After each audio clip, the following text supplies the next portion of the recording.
Na naman ang nag-iisang comedy queen na si Miss Ai de las Alas sa kanyang Super I Return concert sa Jaco Timog kagabi. Ayan ito'y matapos na makabalik mula sa London kung saan nag-concert din siya. Kasama sina Regine Velasquez at Ogie Alcacid na sabi sa akin sa isang email na taga London ay talaga namang si Ai daw ang pinakatinitilian doon at hindi raw sina Ogie at si Regine. Bakit kaya? Anyway, kagaya ng nakagawian, hindi pa rin nalalaot ang mga pabulosang costume si Ai at ang mga lip syncs niya sa kanyang mga production numbers.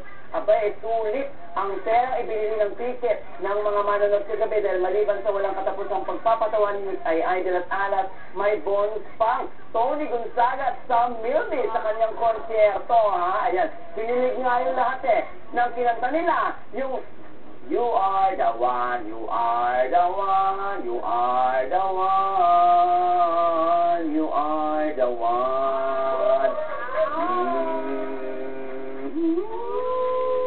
Ayan,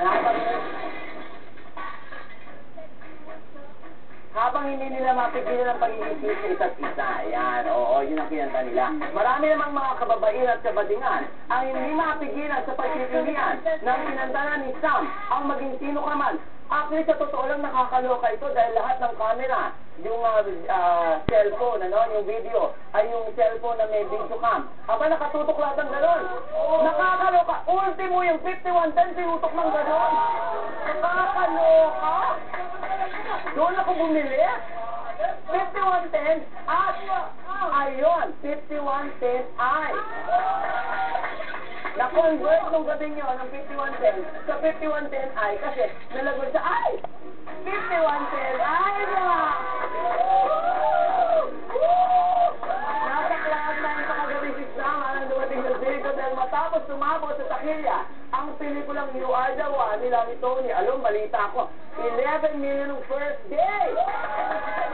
Asis lang naman ang kaligayahan namin dito, Star Cinema! Oo! Para tayo nasa palengke. O, tinanggap naman niya kagabi. O, tinanggap ni Sam kagabi bago siya tumudo sa Jaco Timog. Aba, tinanggap niya kagabi ang Best New Male Artist mula sa New Awards. Solog tayo Loka kayo. Ayan, oy, congratulations kay Sam at kay Tony. Siyempre pa, sa aking kumare na si Miss Ai de las Alas sa kanyang Super I Return na may repeat! Repeat sa September 16. Yan sa Clowns Araneta at September 29 sa Clowns Angeles. Ayan. Okay.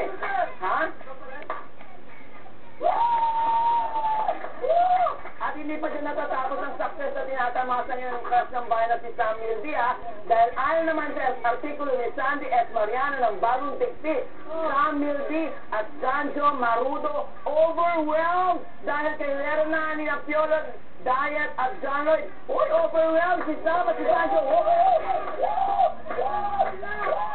Grabe! Ano yung overwhelmed? Gulong. Okay. Overwhelmed. Kaya masaya-masaya sinasama at Sanjo matapos silang isama sa kasang espesyal na episode ng Star Magic Presents kung saan makakasama nila ang mga itinuturing na mga hari ng pelikula at telebisyon ngayon na sila Piolo Pascual, Tito Ocampo at John Lloyd. Ayan kitang-kita nyo dyan sa video Ayon kay Sam, overwhelming. Naku, overwhelming na naman.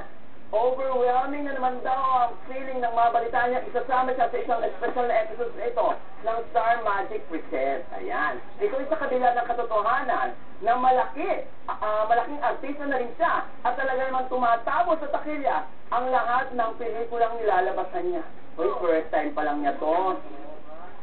Ay, sabi kasi, hey, hello. Ayan, samantala, gagawin naman daw ang lahat ni Sanjo para hindi mapahiya at mahuli sa galing ng mga aktor na kanyang makakasama. Kaya abangan tuwing Sabado po yan, sa buong buwan ng Setyembre, ang mga hari ng Star Magic Presents. Ayan, okay. Hoy, mula naman pa sa Iskandalero, sino to? Itago natin sa pangalang OG Dia ng remate, bagong image ni Osam.